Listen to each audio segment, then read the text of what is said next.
2 நாட்களுக்கு முன்பு அடித்து வீசிய புழுதி புயலால் தலைநகர் டெல்லியில் மக்கள் திண்டாடிய நிலையில் தற்போது திடீரென எதிர்பாராத புழுதி புயலால் துவண்டு போயிருக்கிறது மும்பை. இந்த திடீர் புழுதி புயலுக்கு காரணம் என்ன என்று இந்த செய்தி தொகுப்பில் பார்க்கலாம்.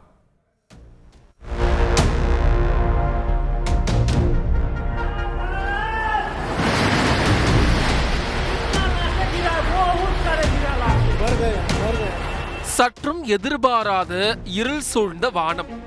எதிரே யார் நிற்கிறார்கள் என்பது கூட கண்ணுக்கு தெரியவில்லை.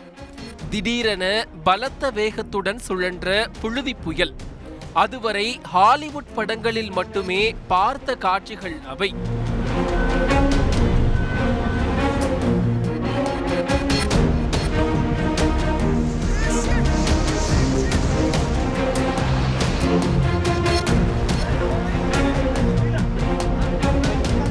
திங்களன்று மாலை 3 மணியளவில் எங்கு திரும்பி பார்த்தாலும் தூசி படலமாக காட்சியளித்தது மும்பை.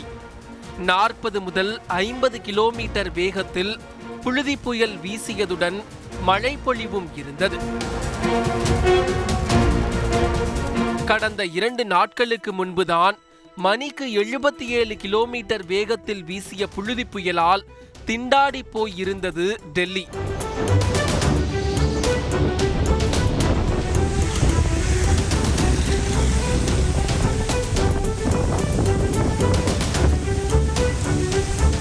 மேற்கு ஆசியா மற்றும் வடக்கு ஆப்பிரிக்க பகுதிகளில்தான் பொதுவாக புழுதி புயல் அதிகம் ஏற்படுவதாக கூறப்படுகிறது.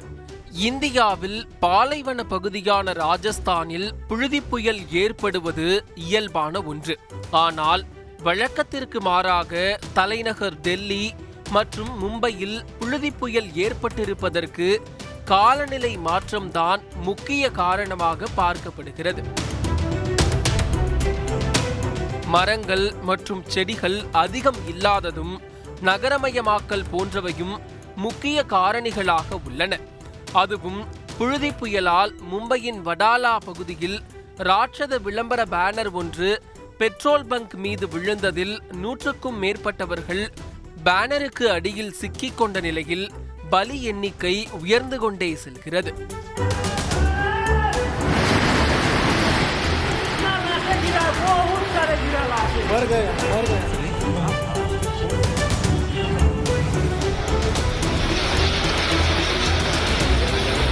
இந்த விபத்தில் உயிரிழந்தவர்களின் குடும்பங்களுக்கு தலா 5 லட்சம் ரூபாய் வழங்கப்படும் என்றும் காயமடைந்தவர்களுக்கான மருத்துவ செலவை அரசே ஏற்கும் என்று மகாராஷ்டிர மாநில முதல்வர் ஏக்நாத் ஷிண்டே தெரிவித்துள்ளார். அதோடு மாநிலத்தில் அமைந்துள்ள ராட்சத பேனர்கள் அனைத்தும் முறைப்படி அனுமதி பெற்றவையா என்பது தொடர்பாக விசாரணை நடத்தப்படும் என துணை முதலமைச்சர் தேவேந்திர பட்னாவிஸ் தெரிவித்துள்ளார்.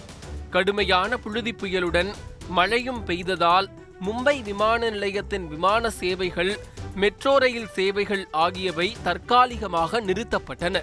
இந்த நிலையில் மும்பையில் இன்றும் பலத்த மழை பெய்யக்கூடும் என்று இந்திய வானிலை மையம் எச்சரித்து உள்ளது.